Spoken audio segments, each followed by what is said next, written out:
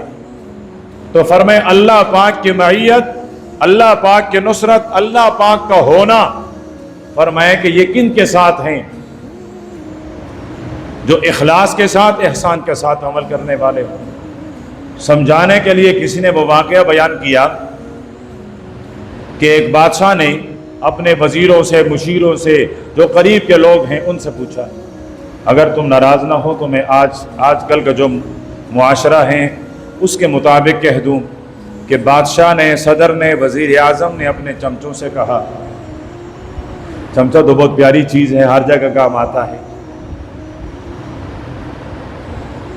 کون سا مقام ہے، کون سی جگہ ہے جہاں چمچے کام نہ آئے؟ ضرورت پڑتی ہے ہر جگہ۔ تو ان کو قریب کر کے ان سے پوچھا کہ ہر طرف سے تیر برس رہا ہو تو تم کہاں چھپو گے؟ کسی نے کہا بادشاہ سلامت بادشاہ کی کوٹری میں جائیں گے، کسی نے کہا بادشاہ سلامت وہ فلاں جگہ بڑی چٹان ہے اس کے نیچے چلے جائیں گے، کسی نے کہا کہ جب وہ فلاں جگہ بہت گھنی درخت ہے اس درخت میں چلے جائیں گے۔ غرض ہر ایک نے اپنی اپنی وہ بتلا دی۔ ایک آدمی صوفی سا، سادہ سا، وہ خاموش تھا۔ تو بادشاہ نے اسے کہا میاں تم بھی تو کچھ بتاؤ۔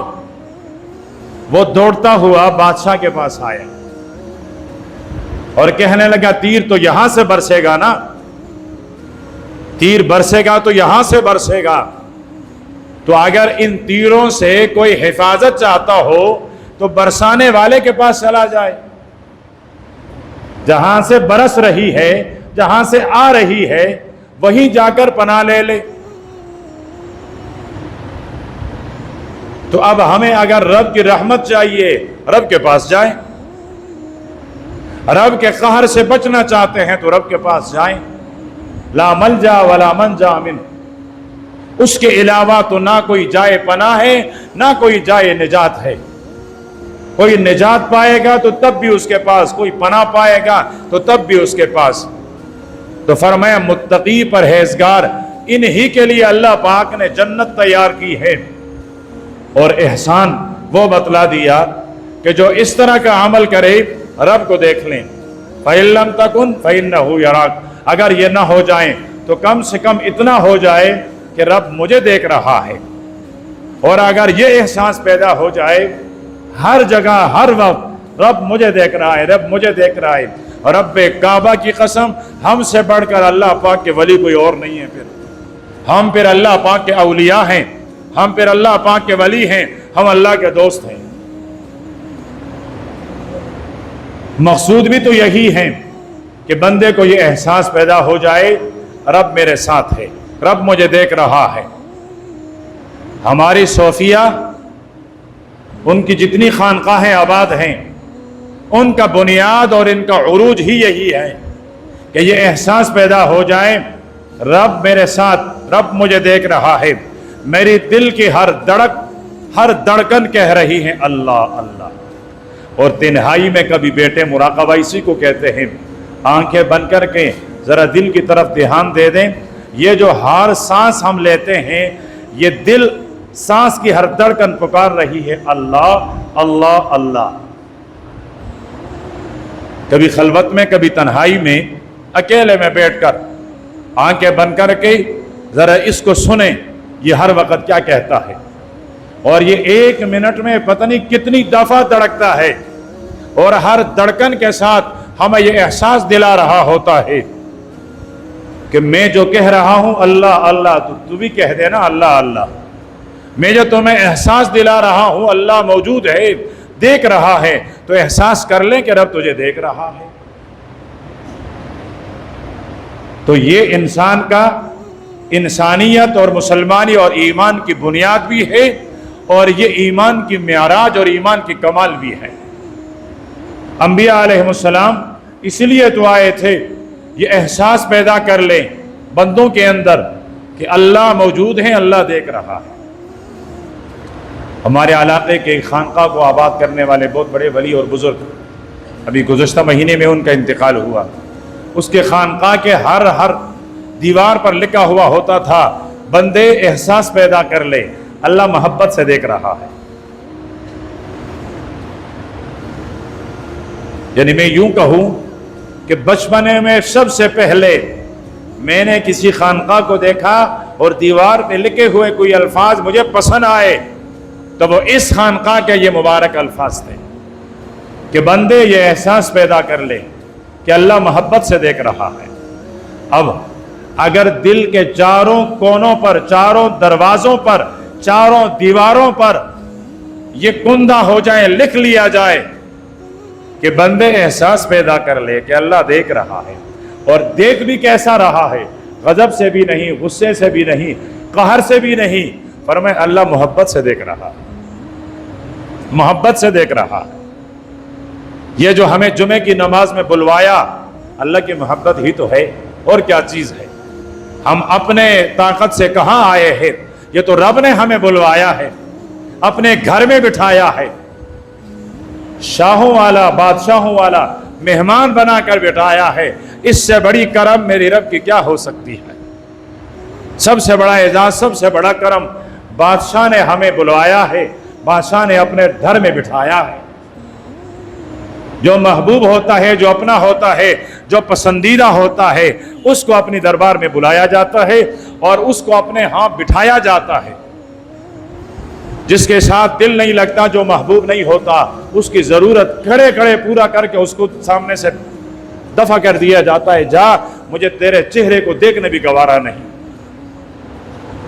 لیکن جو اپنا ہوتا ہے اس کو کہتے ہیں بیٹھ، وہ کہتے ہیں میری حاجت ضرورت، کہتے ہیں خاموش، بیٹھ جا آرام سے۔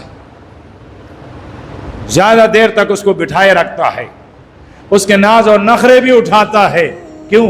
محبت جو ہے اس کے ساتھ۔ تو یہ اللہ پاک کی محبت ہے، اور وہ ہر آن ہر لمحہ ہمیں محبت کی نگاہوں سے دیکھ رہا ہے۔ اللہ کرے کہ یہ تصور، یہ احساس مجھے اور آپ کو، ہر مسلمان کو نصیب ہو جائیں۔ اللہ پاک ہم سب کو نصیب فرما دے۔